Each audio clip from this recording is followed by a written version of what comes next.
नमस्कार प्रेक्षकांनो, तारिणी मालिकेच्या येणाऱ्या जबरदस्त भागामध्ये आपल्याला काय कमालीचा ट्विस्ट पाहायला मिळतोय। इकडे मात्र जेजेच्या जबरदस्त धमक्या मिळाल्या, ते म्हणजे टीम तारिणीला। आत्तापर्यंत शांत, भ्रष्ट, संयमी दिसणारी आपली जेजे आता मात्र आपलं खरं रूप दाखवते। टीम तारिणीला थेट तिने आता धारेवर धरलंय आणि जेजेचा आदेश ऐकून टेक्नो कमांडर फातिमा आणि संपूर्ण टीमच अक्षरशः हादरून गेली आहे। कारण जेजेने स्पष्ट सांगितलंय की मला कौशिकी खांडेकर, दयानंद खांडेकर, पद्मिनी खांडेकर आणि मुख्य कारस्थानी त्या गुलाबचा पार्टनर तो दीड शहाणा युवराज खांडेकर, या सगळ्यांचे कॉल रेकॉर्ड आत्ताच्या आत्ता हवेत। दिस इज ॲन ऑर्डर। आता मात्र प्रेक्षकांनो, जे खतरनाक ॲक्शन मोडमध्ये आलेली असते आणि इकडे मात्र जबरदस्त ट्विस्ट दुसरा म्हणजे तारिणीने देशसेवेसाठी आपला संसार त्याग करण्याचा ठरवलेलं असतं। आता मात्र तारिणीचं एका वेगळ्याच अँगलनी मूव्ह ऑन करायचं ठरलंय।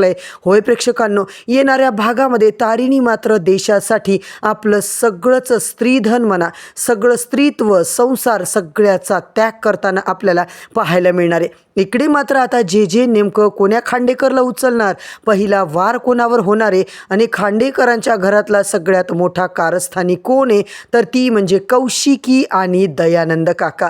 होय प्रेक्षकांनो, जेला मात्र सगळं कळलेलं असतं आणि या सगळ्या धक्कादायक घडामोडी चालू असताना मात्र सुमी केदार जवळ बसून रडत असते। सुमी म्हणते, माझ्या तारिणीचा उद्या वाढदिवस आहे, आजपर्यंत तिचा वाढदिवस कधीच साजरा केलेला नाहीये या घरात। सुमीची ही खंत मात्र केदारला आता मनाला लागते। केदार म्हणतो, हे बघ, मी तुला प्रॉमिस करतो, तुझ्या नातीचा आणि माझ्या बायकोचा वाढदिवस आज रात्री धूमधडाक्यात मी साजरा करणार आहे आणि त्याची सुरुवात आता रात्री 12 वाजताच होणार आहे बरं का। तेव्हा मात्र प्रेक्षकांनो, बरोबर रात्री 12 वाजता केदारने तारिणीसाठी जबरदस्त रूममध्ये डेकोरेशन, बड्डेचं प्लॅनिंग केलेलं असतं। हे सगळं बघून तारिणी मात्र केदारच्या प्रेमातच पडते। दोघांचे खूप छान रोमॅन्टिक असे क्षण आपल्याला पाहायला मिळतात। होय मित्रांनो, तारिणी केदारमधलं नातं मात्र आता नेक्स्ट लेवलला जाताना आपण पाहतोय। खरं तर इकडे रोमॅन्टिक क्षण चालू असतो आणि दुसरीकडे जेचा डेंजरस धमाका चालू आहे। दयानंद खांडेकर, कौशिकीवर आता जेची नजर आत्तापर्यंत होतीच, फक्त प्रूफ मिळायची वाट पाहत होती। फायनली जेने आता तिचा तपास सुरू केलाय। होय प्रेक्षकांनो, दयानंद खांडेकर आणि कौशिकीला उचलण्यासाठी प्रेक्षकांनो तिने मात्र तयारी केलेली असते। आता केदार आणि तारिणीच्या नात्यात नेमकं काय येणाऱ्या भागात तारिणीने स्वतःलाच आता इकडे देशसेवेसाठी स्वाधीन करायचं ठरवलेलं असतं। तर मित्रांनो, आजचा भाग इतका जबरदस्त दाखवलाय ना, शेवटपर्यंत नक्की बघा। चॅनलवरती नवीन असाल तर चॅनलला सबस्क्राईब करा, व्हिडिओला लाईक करा। इकडे मात्र तारिणीवर हल्ला झालाय, खूप मोठा हल्ला झालाय आणि जेने मात्र सगळे कॉल रेकॉर्ड आता मागितलेले आहेत। इकडे मात्र आता तारिणी काय करणार आहे, आजच्या भागात आपण हेच पाहणार आहोत प्रेक्षकांनो। काव्याने मात्र वैभवला सांगितले की मला अजिबात लग्नाविग्नामध्ये इंटरेस्ट नाहीये, मला लग्न करायचंच नाहीये, परंतु केदारने आधीच त्याला इन्फॉर्म केलेलं असतं, काव्याचं सगळं सांगितलेलं असतं, म्हणून वैभव मात्र पुरता तयार होऊन आलेला असतो। काव्याने काही जरी विचारलं तरी मला काव्यासोबतच आता लग्न करायचे हे ठरवूनच वैभव तिकडे आलेला असतो। वैभव आता काव्याची खूप तारीफ करतो, तुझा फोटो पाहिल्या क्षणी मला तू आवडली होतीस आणि तुझा स्वभाव पण मला खूप आवडलाय, खरंच तू खूप चांगली मुलगी आहे, मला तुझ्यासोबत लग्न करायला नक्कीच आवडेल। इकडे मात्र काव्या मात्र प्रेक्षकांनो रडायला चाललेली असते। तिला वाटतं वैभव नाही म्हणेल, पण वैभव मात्र म्हणतो, अगं काय झालं, अशी का रिॲक्ट करतेस तू। इकडे ती म्हणते, मला माझ्या केदूची आठवण आली आहे, केदू बेबी। इकडे प्रेक्षकांनो वैभव म्हणतो, अगं तुला जर मी पसंत असेल ना सांग काव्या, लाजू नको। दुसरीकडे मात्र काव्या मात्र आता होकार देते। इकडे दयानंद खांडेकर घरामध्ये काहीतरी काम करत असतात। पद्मिनी तेवढ्यात म्हणते, काय गरज आहे तुम्हाला बाहेर जायची, अहो तुमच्या हाताखाली किती नौकर आहेत ना, तुम्ही त्यांच्या हाताने सगळे कामं करून घेऊ शकता।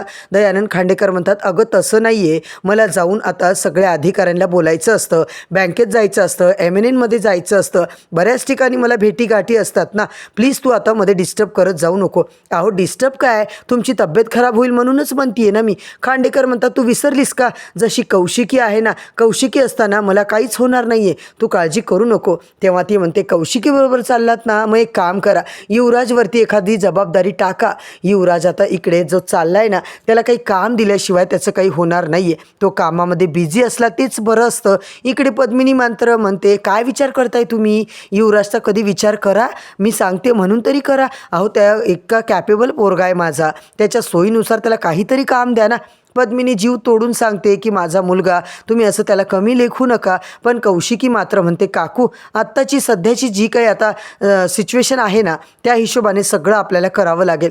दयानंद मात्र म्हणतात तुला माहिती आहे ना, तू याच्यामध्ये पडू नको. कौशिकीचं आजचं जे काम महत्त्वाचं आहे ना, ते सगळं झालं की पद्मिनी विचारते काय कसल्या महत्त्वाच्या कामाला चाललात तुम्ही दोघं? बँकेत चाललात की MNNला चाललायत? इकडे मात्र कौशिकी म्हणते काका तुम्ही काळजी करू नका, मी सगळे कामं व्यवस्थित करते.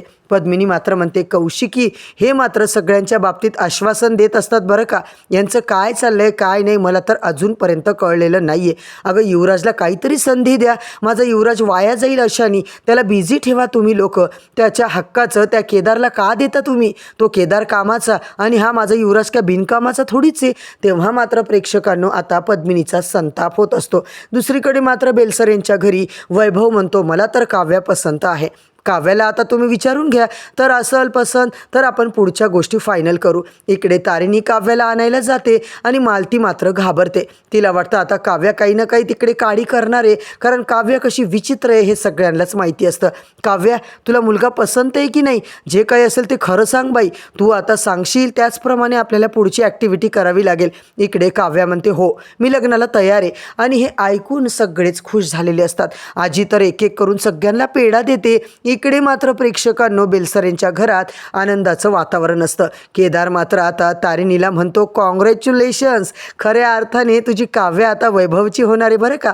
तारिणीचा फोटो बरोबर प्रेक्षकांनो काहीतरी चालू असतं आणि दुसरीकडे केदार तारिणी आता घरी जायला निघतात. लग्नाचं सगळं फायनल झालंय. केदारही खुश, तारिणी खुश, सगळे खुश. एकदाचं काव्याचं लग्न ठरलं म्हणून सगळीकडे आनंद असतो. आता मात्र बॉस तू खांडेकरांच्या घरची जबाबदारी घेतेस ना, मग आता बेलसर यांच्या घरातली जबाबदारी मी घेणार. कारण आता मला एक गोष्ट कळत नाही आहे की खांडेकरांच्या घरामध्ये एक गुन्हेगार आहे, तरीसुद्धा त्या घरात तू इतक्या मनोभावे सगळं करतेस. पूजा अर्चा सगळ्यांची काळजी, मला न खरंच तुझी कमाल वाटते. घरच्यांसाठी तू एवढं सगळं करतेस ना, आणि आत्याचा आईवरचा राग मात्र तुझ्यावरचा अजूनही कमी झालेला नाही आहे. मी बघितलं त्या तुझ्याशी कशा बोलतात कशा वागतात. इकडे मात्र तारिणी बोलते जाऊ दे रे, सोड त्या गोष्टीला, आपल्याला खूप सारी कामं आहेत बाबा, या गोष्टींकडे लक्ष देऊन चालणार नाही आहे. तेवढ्यात टेक्नोचा व्हॉइस नोट येतो आणि केदार मात्र म्हणतो टेक्नोचा मेसेज आहे, ते आपल्याला एका शांत ठिकाणी जाऊन ऐकावं लागेल. दोघंही आता हेडफोन लावतात, हेडफोन लावून ऐकायला सुरुवात करतात. तुझ्यावरती एक लवकरच मोठी जबाबदारी येणार आहे, तू काळजी करू नको. रस्त्यामध्ये तुझ्या कोणी आलं तरी त्याचा बंदोबस्त आम्ही नक्कीच करणार आहे. तुला या सगळ्या प्रकरणातून आम्ही तुला वाचवणार, असं म्हणून युवराजचा काहीतरी कॉल मात्र आता ऐकत असतात. इकडे युवराजपासून स्वतःची आयडेंटिटी यांना लपवायची असते. त्यांना आता त्या गोष्टीचा डाऊट येऊ नये म्हणून प्रेक्षकांनो युवराजच्या तिकडे आता पाठीवच्या लोक कोण आहेत हे मात्र आता तारिणीला कळून घ्यायचं असतं. हे शोधणं मात्र खरं कठीण आहे, पण त्या व्यक्तीला आपल्याला आता सामोरं जायचं आहे अशी मात्र तारिणी केदारची चर्चा चालू असते. तेव्हा युवराजला नवीन काहीतरी काम मिळणार आहे हे मात्र त्यांना कळतं. हे सगळं चालू असताना प्रेक्षकांनो तारिणीवर मात्र आता जबरदस्त हमला होतो. तारिणीवर इतका मोठा हमला आता कोणतरी करतं ना की तारिणी बरोबर रीतीने त्याला आता फेस करते. त्या हल्लेखोराला मात्र तिने असं काही सळो की पळो करून सोडलेलं असतं ना, तिचं आता इकडे कशातच मन लागत नव्हतं. खरं तर काव्याचं लग्न जमले म्हणून ती खुश असते. आता इकडे काव्याही खुश असते, पण तारिणीवर हमला झालाय. केदार मात्र विचार करतो की कोण हमला करू शकतं, कौशिकीताई, युवराज, कोण आहे या दोघांपैकी, हमला नेमकं कोण करतंय. आता मात्र प्रेक्षकांनो इकडे आपण पाहतोय बेलसरेच्या घरामध्ये काव्या म्हणत असते आई तो एकदम केदारसारखा स्वभावाला आहे ना, तुला माहिती आहे का, मी त्याला माझ्या केदारबद्दल सगळं सांगितलं. मला वाटलं की तो नकार देईल, पण त्याने सगळं मान्य केलं. त्याने अजिबात मनावर काही घेतलेलं नाही आहे. मालती म्हणते हो ग, मी तर खुश आहे. तू खुश आहेस ना, तुला मुलगा आवडला ना, बस आम्हाला आता अजिबात दुसरी काही अपेक्षा नाही आहे. तू आता स्थळ तुझं पसंत केलं याच्यातच आमचे गंगेत घोडे नाहले ग बाई. इकडे मात्र आता प्रेक्षकांनो आपण पाहतोय काव्या म्हणत असते आई मी फक्त तारिणीमुळे होकार दिलाय, मला तिने खूप समजावले. जर आता मामी असती ना, वसुधा जर आपल्या आयुष्यात नसती ना, तर तुझे बाबा तुझ्या बरोबर असते ग. तू काय त्या तारिणीचं ऐकत बसलीस. जर ते इथे असते ना तर त्यांना आनंद झाला असता की स्वतःच्या पोरीचं लग्न होतंय, पण वसुधामुळे आता हे सगळं आतापर्यंत नुकसान झालंय. तुझे बाबा गेले. तेव्हा ती म्हणते आई अगं असं काही नसतं, देवाच्या मनात जे असतं ना तेच होतं. वसुधामुळे तुझे बाबा गेले असं तू म्हणू नको, आणि त्याचा राग तारिणीवरती का काढतेस. बोलतेस, तारिणीवरचा माझा राग कमी होणार नाहीये काव्या, हे सुद्धा तू आता लक्षात ठेव. इतकं मात्र मालती बोलते आणि काव्यावर रागराग करते. चेतना मात्र आता जेव्हा घरात येते, दादा तू पोचलास की मला सांग, आपण पुढचं आता फिक्स करून टाकू. तेव्हा पद्मिनी म्हणते, काय ग, झालं का सगळं व्यवस्थित, फिक्स झालं का लग्न? हो ताई, वहिनी आम्ही गेलो होतो लग्न करायला, काम तर आमचं एकदम चोख पार पडले बरं का, सगळ्या गोष्टी आमच्या मनासारख्या झाल्या. इकडे मात्र आता पुढची बोलणी करायला जायचंय. पद्मिनी टोचून बोलते, वा व्हेरी गुड, चांगलं झालं, आता तर तुझा केदार आहेस तिथे जीवा भावाचा, सगळी सोयरीक जमवून द्यायला. इकडे मात्र प्रेक्षकांनो पद्मिनीची चिडचिडी त्या चेतनाला मात्र कळून चुकते.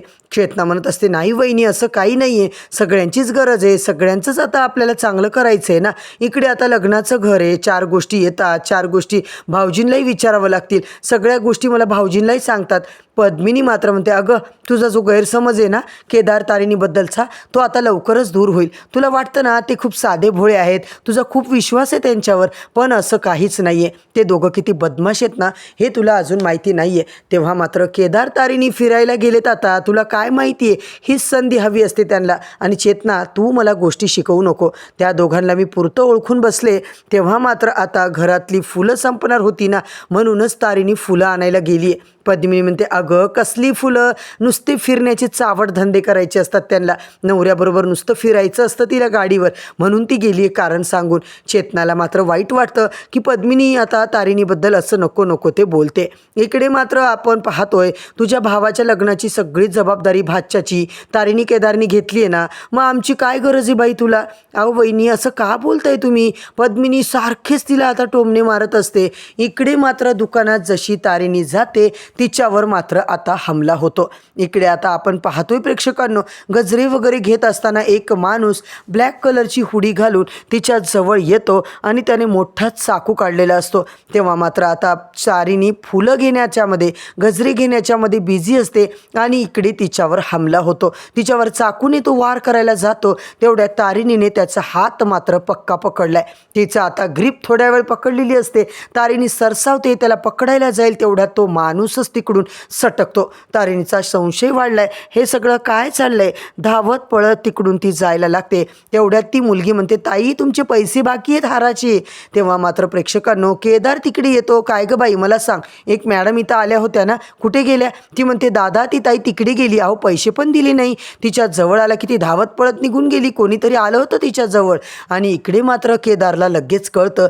केदार धावत पळत जातो, तारिणीला सगळीकडे बघतो. त्या व्यक्तीचा शोध मात्र तारिणी घेत असते. कोणी दिसतंय का, कोणी पळालंय का, पूर्णपणे ती प्रयत्न करते. मागून केदार येतो आणि म्हणतो, बॉस काय झालं? तारिणीला काही कळलंच नाहीये की नेमकं काय झालंय. तारिणी पटकन आता त्याच्यावर वार करायला जाते, केदारवरच. केदार म्हणतो, बॉस अगं मी आहे, काय झालं? तारिणी म्हणते, म्हणजे तुला माहिती आहे का माझ्यावर कोणीतरी हल्ला केला? हे आता केदार म्हणतो, काय? कोणीतरी पर्स चोर असेल, चोरटा असेल, फक्त पैशासाठी मारत असेल ग. तारिणी म्हणते, नाही, त्याच्याजवळ खूप मोठा सुरा होता, साधा सुधा सुरा नाही तर इकडे 2-3 साईजचा मोठा सुरा, जे गुंड मवाली वापरतात, आर्मीतले आपले ऑफिसर वापरतात, तशा टाईप सुरा तो घेऊन आला होता. केदार म्हणतो, ओके आता तर आपल्याला कळेलच. तारिणी म्हणते, मला आता वेगळा संशय येतो, ती व्यक्ती ही तर नाही आहे ना जी माझ्या जीवावर उठली आहे, किंवा एखादा चोर जर असता तर त्याने माझी पर्सकडे लक्ष ठेवलं असतं. पण आता इकडे दोघांनाही टेन्शन आले. आता दुसरी एक बाई प्रेक्षकांनो तारिणीचा व्हिडिओ काढत असते. 3-4 जण ती बघून व्हिडिओ पूर्णपणे आता इकडे काढत असते. तारिणी घरी येते, म्हणते, केदार हे वाटतं तितकं दिसतं तितकं सोपं नाही आहे. केदार तिच्या हाताला आता थोडंफार लागले, त्याला मलमपट्टी करतो. नक्कीच काहीतरी गडबड आहे आणि ती व्यक्ती साधी सुधी नव्हती, अट्टल गुन्हेगार होती, हे तर मला कळलेलं आहे. आता मात्र आपली आयडेंटिटी रिव्हील व्हायची शक्यता आहे. जर आपली आयडेंटिटी रिव्हील झाली तर मात्र आपलं काही खरं नाही. तेव्हा तारिणी म्हणते, शक्यता नाकारता येत नाही आहे. खरंच आपल्या आयडेंटिटीबद्दल जर कुणाला भनक लागली तर मात्र आपलं काही खरं नाही आहे. इकडे मात्र आता रात्री 12 वाजता जबरदस्त पद्धतीने केदारने तारिणीचा बड्डे सेलिब्रेशनची तयारी केलेली असते. मस्तपैकी बड्डे गर्लसाठी सगळं छान डेकोरेट केलेलं असतं. रोमॅन्टिक वातावरणात प्रेक्षकांनो केदार तारिणी फायनली आता जवळ आलेले असतात. खऱ्या अर्थाने त्यांच्या संसाराला सुरुवात झालेली असते. परंतु आता उद्याच्या भागात मात्र जेचा धमाका, जेने सगळ्या खांडेकरांचे कॉल रेकॉर्ड मागवले आणि इकडे मात्र नवीन प्रोमो प्रोमोमध्ये काय दाखवलंय, तारिणी मात्र आता देशसेवेसाठी आपला संसार त्याग करते. होय प्रेक्षकांनो, तारिणीची खरी ओळख आता सगळ्यांच्या समोर येणार. दयानंद खांडेकर, कौशिकी खांडेकर पकडले जाणार आणि तारिणीच्या आता टीमने जेजेच्या साथीने मिळून हे सगळं मिशन आता कंप्लीट करायचा प्रयत्न केलाय. होय प्रेक्षकांनो, येणाऱ्या भागात आता नेमका काय धमाका पाहायला मिळणार आहे हे सगळं पाहण्यासाठी चॅनलवरती नवीन असाल तर चॅनलला सबस्क्राईब करा, व्हिडिओला लाईक करा. उद्या परत भेटूया नवीन भागाच्या नवीन रिव्ह्यू सोबत. तोपर्यंत धन्यवाद.